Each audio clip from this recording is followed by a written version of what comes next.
If Pimp was alive, would he speak on it? Yeah. I absolutely believe he would. Two men with visions of dominance colliding in a clash that blurred the lines between music and the streets. My two friends, I definitely felt I needed to step in.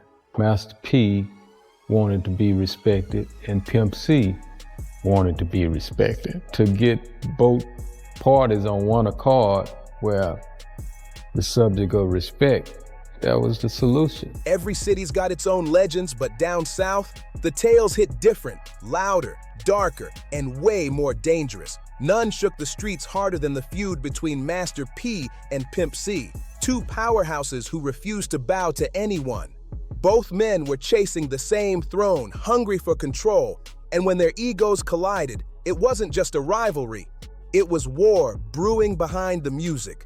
Whispers started spreading fast. Hotel rooms turning into battlegrounds, tense meetings where one wrong word could end everything. People close to the situation said voices were raised, threats were thrown, and the air was thick with pride and paranoia. It wasn't just about rap anymore, it was about respect, and neither man was backing down. Calls were reportedly made from Houston to Baton Rouge, not for peace, but for payback. The tension was so real that even the most dangerous names in the game started watching their moves carefully. And right before things went too far, one of hip-hop's most feared CEOs allegedly had to step in. Because if he hadn't, somebody wouldn't have made it out alive. This wasn't just a beef, it was a war built on pride, power, and straight-up survival, the kind of drama that left both men marked for life, carrying wounds that never fully healed. The clash between them wasn't just business. It was personal, raw, and dangerous. They called it a clash of business and brotherhood, but really, it was two kings fighting to prove who ruled the South. The South has always had its own legends. Dark tales whispered in smoky studios, passed through bootleg mixtapes and late-night phone calls, stories too real to print on the front page, but too wild to ignore, and this one, it tore through two states like a wildfire, Texas and Louisiana, two worlds with different flavors, but the same obsession with loyalty, money, and respect. The dude came to Jay Prince to get permission to kill Chad, right? Yeah. And Jay Prince like, no, we got a lot of money on the line, this my guy, and they gaffled him up. At the heart of it stood Pimp C, the outspoken, sharp-tongued half of UGK, a man who said exactly what he felt, no matter who it offended. His voice carried fire, and his pride wouldn't bend for anybody. On the other side was Master P, the business genius behind No Limit Records, a label run like a full-blown army, disciplined, structured, and feared by many. What started as a smooth collaboration quickly exploded into one of the most violent and unforgettable feuds in Southern rap history. It was supposed to be a power move, two giants joining forces to dominate the game, but instead, it turned into a street-level showdown that had the whole South talking. The spark behind all that chaos? Something simple but deadly: money and respect. By the mid-1990s, Pimp C wasn't just another rapper spitting bars. He was a full-blown producer, visionary, and musical architect. His sound carried that signature Texas flavor, raw, soulful, and heavy on the bass. He knew how to make records hit, from Houston's underground clubs to shiny car stereos cruising through every southern block. He had that bounce, that edge, that realness that fans could feel in their bones. Meanwhile, Master P was on his own unstoppable rise, grinding harder than anyone, selling tapes out the trunk, turning a Richmond hustle into a New Orleans empire. No Limit Records wasn't just a label, it was a movement. Bold, disciplined, and ready for war. You know, I named my company No Limit because there's gonna be no limit to my success. And I named myself Master P because I said I'm a master. Master P had one mission: take over the entire rap game, city by city, coast by coast. When their paths crossed, it looked like destiny, a perfect Southern alliance. UGK brought the Texas credibility, that stamp of authenticity that money couldn't buy, while Master P brought the network, the marketing power, and the muscle. In 1996, their biggest link-up dropped, Break 'Em Off Something, from P's Ice Cream Man album. That track was electric. It blasted Master P into new Southern territory and put No Limit on everyone's radar. The first real spark that lit this fire came down to money, cold, hard cash. After Break 'Em Off, something blew up and started shaking speakers across the South. The streets began whispering about how much Pimp C actually got paid. People close to him claimed he felt robbed, that the checks didn't match the blood, sweat, and soul he poured into that track. For Pimp C, this wasn't just some industry math problem. This was about respect, about honor, about principle. He didn't just drop a verse, he gave that record its soul. The beat, the hook, and that unmistakable Texas swagger that turned it from a regular song into a Southern anthem. And to feel like that effort wasn't properly recognized, that cut deep. He felt like his art, his grind, and his contribution had been downplayed. And that kind of insult doesn't fade easy, but the real turning point, the one that took things from tension to full-blown chaos, didn't go down in the studio. It happened over the phone, miles away from any mic or mixing board. And here's the wild part. It wasn't even Pimp C on the line. It was someone in his circle, a voice that carried his name and his frustration, saying a little too much to the wrong person. The call that changed everything didn't come from a manager or a label rep. It came from Mama Wes, real name Weslyn Monroe. To everyone who knew her, she wasn't just Pimp C's mother. She was his backbone, his protector, and the woman who made sure nobody ever played with her son's business. If you wanted to work with Pimp, you went through Mama Wes and you came correct. So when MasterP picked up the phone one day, asking for Pimp to head down to Baton Rouge for a session, it should have been simple. Business as usual, but it wasn't. It cussed out C's mom on the phone. So Pimp got on stage that night and he said, "The limit," and went off. Because Pimp C already had another session booked with an independent artist who had paid him the same $10,000 that MasterP was offering. For Mama Wes, business was business.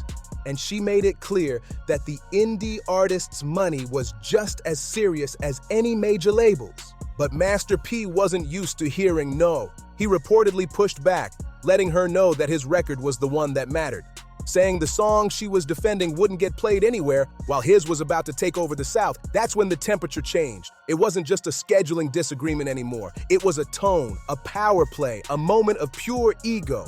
Mama Wes wasn't backing down. She stood tall, refusing to let anyone, not even one of the biggest names in rap, talk to her like she didn't know her worth. According to her, the call ended ugly. Sharp words, tempers flaring, and tension thick enough to cut. But what nobody realized was that Pimp C overheard every word. And when he caught wind of the way MasterP had allegedly spoken to his mother, that flipped a switch inside him. To Pimp C, this wasn't business anymore. It was personal. It was about family, pride, and respect. In his world, you never, ever talked down to his mama. That was crossing a line you couldn't come back from. Word spread fast that MasterP had cussed out Pimp C's mom on the phone, and when Pimp hit the stage that night, he didn't hold back. He grabbed that mic and went off on No Limit, letting the whole crowd know exactly how he felt. No filter, no apology, pure emotion. Even though MasterP called back barely half an hour later, trying to patch things up and suggesting they record the track the next day, the damage was already done. Deep and personal. They ended up finishing the song, and yeah, the record turned into another Southern hit, but behind the scenes, the vibe was off. The respect that once held things together was cracked beyond repair. For Pimp C, this wasn't business anymore. It was family. That phone call had crossed a sacred line, so when he hit the stage, he made sure the world knew how he felt. Fans say he grabbed that mic like it was a weapon, and in front of packed crowds, he aired it all out, calling out the disrespect and telling everyone that MasterP had cursed out his mother. Whether every word of that story was literal truth or just how Pimp C felt in the moment didn't even matter, because the crowd believed him. And once the streets believed something, there was no taking it back. Fans started chanting against No Limit, booing Master P's name like it was a battle cry. Man, I'm 16 years old. We doing shows Thursday, Friday, Saturday, and Sunday. And we really wasn't no serious money. I think we get $500 a show. And Pimp didn't do it once and move on. No, he repeated it city after city, pouring fuel on the fire every time he touched a mic. What started as pain turned into momentum. And soon, this wasn't just gossip. It was a full-blown movement. But make no mistake, this wasn't just venting. This was war in plain sight. In that era of hip-hop, respect was life and public humiliation. That was a death sentence to your image. Once you tried to strip another man's honor on stage, especially someone like Master P, who built his entire empire on power, loyalty, and dominance, there was no ignoring it. Even though Master P called back barely half an hour later, trying to patch things up and suggesting they record the track the next day, the damage was already done. Deep and personal, they ended up finishing the song. And yeah, the record turned into another Southern hit, but behind the scenes, the vibe was off. The respect that once held things together was cracked beyond repair. For PimpC, this wasn't business anymore. It was family. That phone call had crossed a sacred line. So when he hit the stage, he made sure the world knew how he felt. Fans say he grabbed that mic like it was a weapon, and in front of packed crowds, he aired it all out, calling out the disrespect and telling everyone that Master P had cursed out his mother. Whether every word of that story was literal truth or just how PimpC felt in the moment didn't even matter, because the crowd believed him. And once the streets believed something, there was no taking it back. Fans started chanting against No Limit, booing Master P's name like it was a battle cry. And Pimp didn't do it once and move on. No, he repeated it city after city, pouring fuel on the fire every time he touched a mic. What started as pain turned into momentum, and soon, this wasn't just gossip, it was a full-blown movement. But make no mistake, this wasn't just venting. This was war in plain sight. In that era of hip-hop, respect was life and public humiliation. That was a death sentence to your image. Once you tried to strip another man's honor on stage, especially someone like Master P, who built his entire empire on power, loyalty, and dominance. PimpC, man, listen, bro, the man is such a character, bro. He dissed Master P. There was no ignoring it. By the time Master P packed up and brought his operation back home to New Orleans, he wasn't just moving locations, he was changing identities. He didn't think like a rapper anymore. He was thinking like a boss, a mogul, a general. He had cracked the code early. Ownership was power. Owning your masters, controlling your distribution, and keeping everything in-house meant one thing: freedom. Under his command, No Limit Records transformed into a straight-up money machine. The brand wasn't quiet or humble, it was loud, bold, and everywhere. The logo itself, that tank, became a symbol of Southern domination. His roster was stacked with soldiers: Silk the Shocker, C Murder, Mia X, Mystical, Fiend, and eventually even Snoop Dogg, who brought West Coast weight into the mix. No Limit didn't just have artists, it had an army, and every single one of them was dropping music nonstop. At one point, it felt like a new No Limit release hit stores every single week. They were flooding the streets, stacking charts, and controlling shelves from Baton Rouge to Atlanta. And while Priority Records handled the national distribution, Master P kept the hustle Southern, hands-on, community-driven, and always rooted in the grind. Nobody was outworking him, period. But while P was turning his label into an empire 300 miles west, another storm was brewing, this one out of Port Arthur, Texas. Unlike New Orleans, Port Arthur wasn't a city people associated with rap at all. It was small, industrial, and quiet, the kind of place most people overlooked. But inside that stillness, UGK, PimpC, and Bun B were building something completely different. They weren't chasing glitz or volume, and they were crafting soulful, gritty, deeply Southern music that spoke to real-life struggle. But down in Port Arthur, away from all the industry noise, PimpC and Bun B were cooking up something that would change Southern rap forever. They weren't chasing trends or copying what New York or LA was doing. No, they were building their own sound from scratch, raw and soulful. PimpC was more than a rapper. He was a producer, composer, and visionary. He was in the studio stacking layers of sound, church organs, deep blues samples, and that heavy 808 knock that rattled trunks from Houston to Memphis. It was smooth but raw, sacred yet street. He called it country rap tunes, and that name alone said everything about his style. Beside him stood Bun B, the perfect balance to Pimp's fire. Bun's voice had this commanding authority, the kind of tone that made you stop what you were doing and listen. His flow was calm but sharp, a contrast to Pimp's high-pitched emotional delivery that could swing from smooth charm to straight confrontation in one verse. Together, they were lightning and thunder, total balance. Their music carried the soul of Texas, dripping with Southern slang, real stories, and unfiltered honesty. They didn't need approval from New York radio or LA magazines. They were proud of being country, proud of being real, And that authenticity built a loyal fan base that stretched across every southern block. Meanwhile, a few hundred miles east, No Limit was taking over the South with military precision. By the mid-1990s, both movements were exploding, and that's when their paths crossed. Master P was looking to lock down the South completely, and he knew that linking up with UGK would give him that Texas cosign he needed. When they finally teamed up for Break 'Em Off Something in 1996, it was a southern earthquake. The record was loud, gritty, and unstoppable, a union between Louisiana muscle and Texas soul. For a moment, it felt like a perfect alliance, two southern giants shaking hands. But behind the music, their worlds were built differently. Master P thought like a businessman first, always chasing leverage, ownership, and expansion. To him, music was a weapon in a bigger game, building empires, not just records. And in the South, that kind of subliminal dissing carried weight. It wasn't about who had the louder record. It was about who had the most realness behind their words. The streets listened closely. Every verse, every line, every interview became part of the story. PimpC wasn't just venting. He was setting boundaries. He wasn't going to let anyone, not even one of the biggest moguls in the game, dictate how UGK moved. Meanwhile, Master P wasn't one to respond directly, at least not on wax. He moved strategically, letting his business decisions speak louder than any diss. No Limit was expanding fast, movies, merch, and more artists signing every month. To him, beef was a distraction. But to Pimp, it was about respect. So when UGK's name started getting left off shows or features they were promised suddenly went quiet, that's when Pimp took it personal. It wasn't just industry politics anymore, it was pride, territory, and the Southern legacy on the line. That moment became legendary, not because it was rehearsed, but because it was real. It wasn't some PR stunt or album rollout, it was PimpC. P had the gloves on and was going to work on them, you know, and it came up in the hotel room on him.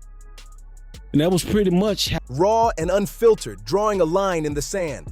To him, loyalty and respect meant more than industry alliances or billboard spots. And when he felt like someone had crossed that line, he didn't care who they were. He was going to let the world know. That outburst sent shockwaves through the South. Word spread fast, from Texas clubs to Louisiana radio stations. Interviews started heating up. DJs were forced to pick sides. Some said Pimp was wilding out, jeopardizing UGK's future over ego. Others said he was the only one brave enough to speak truth to power, to call out how the industry was trying to box Southern artists into playing second fiddle to bigger labels. But beneath the surface, both sides knew the damage was done. Master P might not have responded publicly, but behind closed doors, the doors that used to be open for UGK started to quietly shut. Promoters hesitated, collaborations disappeared, and Pimp's fiery personality made reconciliation impossible. Still, his defiance gave Ye a kind of outlaw reputation that only made them more beloved in Texas. They weren't just rappers anymore. They were symbols of independence. When Bun B took the stage, he held down the professionalism, keeping the legacy intact. But when Pimp came out, it was pure emotion, the sound of a man who refused to bow to anyone, not even a Southern mogul like Master P. And that decision said everything about who PimpC was. Even behind bars, he refused to bend. He wasn't about to let the system break him or turn him into something he wasn't. In general population, he became a legend all over again, not just for the music, but for how he carried himself. Other inmates respected him. Guards knew his name. He'd talk about music, the South, the game, and even business strategies for when he got out. Meanwhile, on the outside, Bun B made sure UGK's name never faded. He kept dropping verses, appearing on features, and reminding everyone that this was just a pause, not an ending. Every performance, every interview, Bun found a way to say, "Free PimpC." The slogan became bigger than just one man. It turned into a statement about Southern unity, resilience, and the fight for artistic freedom. But time in prison changes anyone, and when Pimp finally came home, he came out sharper, but also angrier. The industry had shifted. The South he'd fought so hard to put on the map was now dominating charts, but it didn't look like what he'd imagined. The flashy chains, the radio hits, they felt hollow compared to the roots he'd helped plant. And when that call reached J. Prince, everything changed. Prince wasn't just a businessman, he was the architect of Southern order, the kind of man whose silence could stop a war before it started. He'd known Pimp C for years, respected him as an artist and as a man who stood on principle. So when the story reached him that someone in Master P's orbit was asking for the green light to take out Pimp, Prince didn't just ignore it, he picked up the phone. According to people close to both camps, Jay Prince made it clear that no harm would come to Pimp C. Not in Texas, not anywhere. It wasn't about taking sides, it was about maintaining balance. Prince understood what a move like that would do to the culture. The South had just started to unify, to command respect on a national level. A hit between two of its biggest forces would have torn everything apart.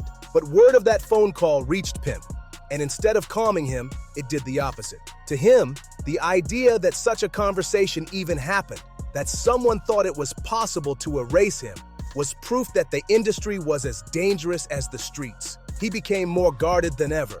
He didn't trust labels, didn't trust promoters, didn't trust the shiny new rappers flooding the scene while he was behind bars. According to P, Pimp reached out not long after his release, calm, humble, and honest. He told him straight up that prison had changed the way he saw things, that all the anger, the paranoia, the public disses, they weren't about ego anymore, they were about pain. Pimp explained that back then, he was reacting to what he thought was disrespect toward his mother, and once that line got crossed, there was no going back. But years behind bars had given him time to think, to realize how small that moment really was compared to what they both represented for the South. Master P said he respected it. There wasn't a dramatic reunion, no photo op, or forced collaboration. It was two grown men acknowledging that the past didn't have to define their legacies. P even admitted that he understood where Pimp had been coming from, that sometimes in the chaos of fame and business, tone gets mistaken for disrespect, and pride turns simple conversations into wars. But for Pimp, the apology wasn't about saving face, it was about peace. He wanted to reset everything, to move forward with clearer eyes, and almost immediately after, you could hear that shift in his voice, in his interviews, and especially in his music. He talked about independence again, but not with bitterness, with purpose. He told young rappers to own their masters, to stay close to their people, to avoid the traps that fame and labels set. She said Master P was one of the very first people to call her son when he came home. They talked, they let it go. The two even spoke about working together again, about finding some kind of full circle from how it all began. But even in that reconciliation, he could still feel the shadow of what happened. Pimp C had spent years believing that someone wanted him dead. He had been locked away while rumors and plots swirled, and that leaves marks you can't fully erase. The downward spiral had nearly consumed him. Jail time, paranoia, rumors of hits, the constant weight of distrust, it all pushed him to the edge. But when he came home, he tried to build something new, to move forward. The scars of the beef with Master P never completely faded, but they were finally put to rest. The tragedy was that by then, he didn't have much time left to enjoy the peace. Pimp C passed away just 2 years later, on December 4th, 2007. Mama West would pass away years after that. Out of respect, Master P rarely speaks on the incident today, saying he doesn't want to talk about it when Pimp C and his mother are no longer here to tell their side of the story. It's one of those Southern legends that lives on. A story about pride, pain, power, and redemption. If you enjoyed this deep dive into hip-hop history, don't forget to like, share, and subscribe for more stories about the hidden truths behind the culture. Your support keeps these legends alive.